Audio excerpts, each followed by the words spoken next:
I've just had one of the best games in my life in Gods Unchained with this deck. I won't delve into the specifics of the deck right now.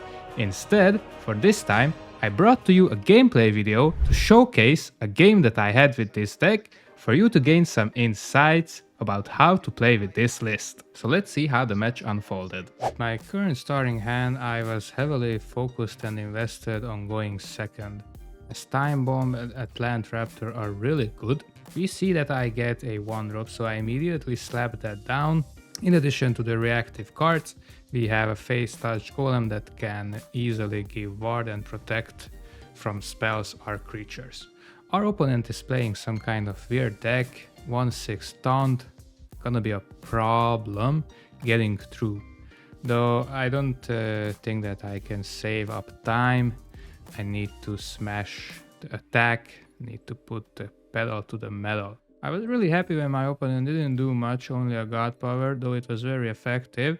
He managed to get our creature, but we continue to break through his front lines. Smacking him won't get us through, but giving ward on our creature is going to heavily influence the game in our favor. I'm now looking at Monostarved Golem to see if I can use that now to foresee some creatures.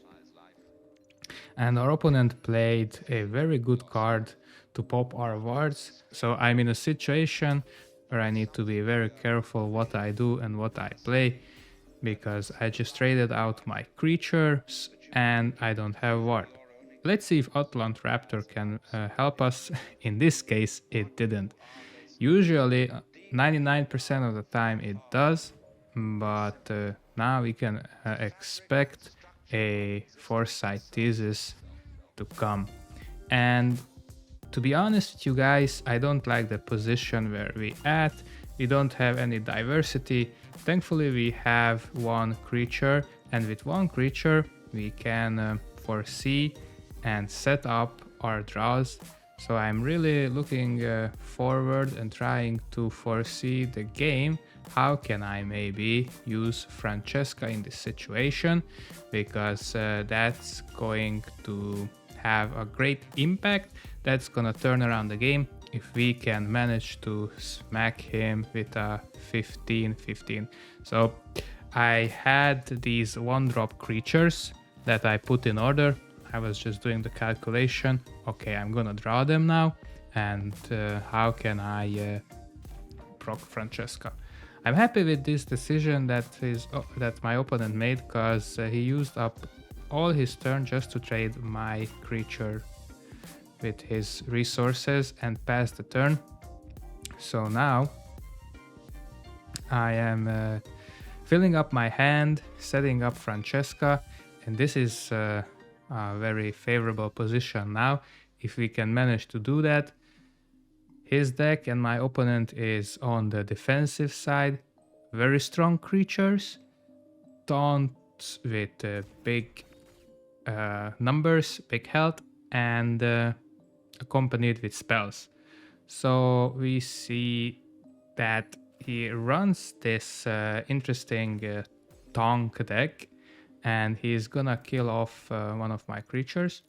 But we see that foreseeing did us good.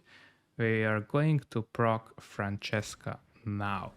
Though we have to take note that his creature has protected. So this legendary works in a way that I can obliterate 4 or more Atlanteans, and in return we are getting a 15-15 God Blitz creature that can attack every time once it destroys a creature on board.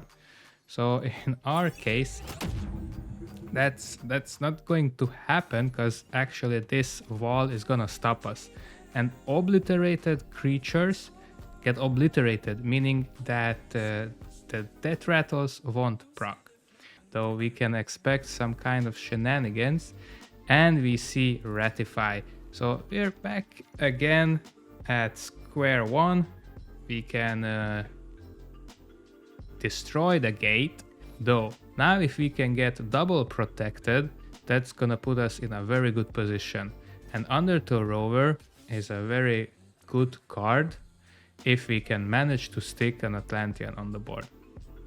We also took extra measurements to place the cards in correct order, so the Divine Shield will proc on both of our guys. Our opponent is heavily dedicated to kill our creatures, again using his resources heavily, and we like that. We're also gonna use a second Foresight Thesis. He's running out of cards, running out of juice, and we're just stacking up on cards. We're also ahead of board, so this deck is all about putting up the speed, developing the board, and tempo-wise just finish him as soon as possible.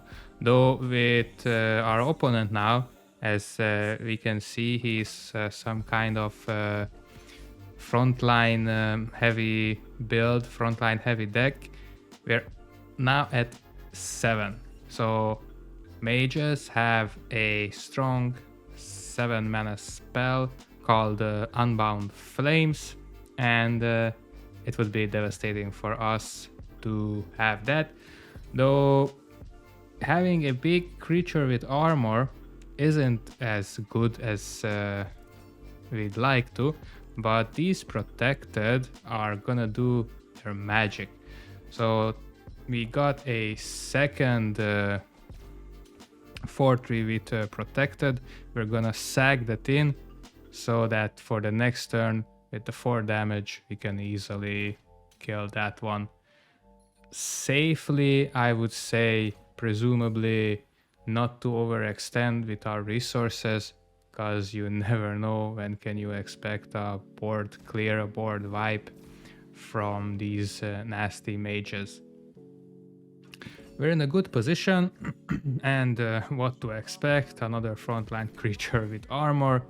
It's gonna be hard, but we're chipping away slowly. This deck is very good and very strong if you can make those minions stick to the board, and this is where these protected and ward giving creatures come to play. You just see that I have my second Undertow Rover on the board.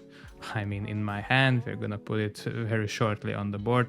And what is better to have one Undertow Rover is to have a second, and those Undertow Rovers giving protected to each other. So I was very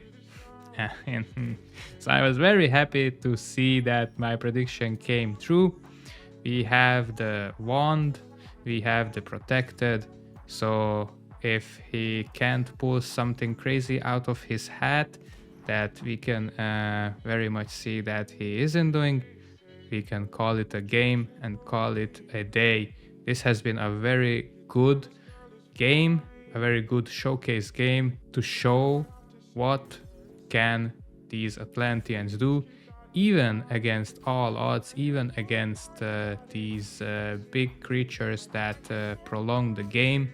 Don't ever give up, because you never know if your opponent misplays, or you have a great top deck, or your card comes in a clutch position like we saw with Mana Starved Golem.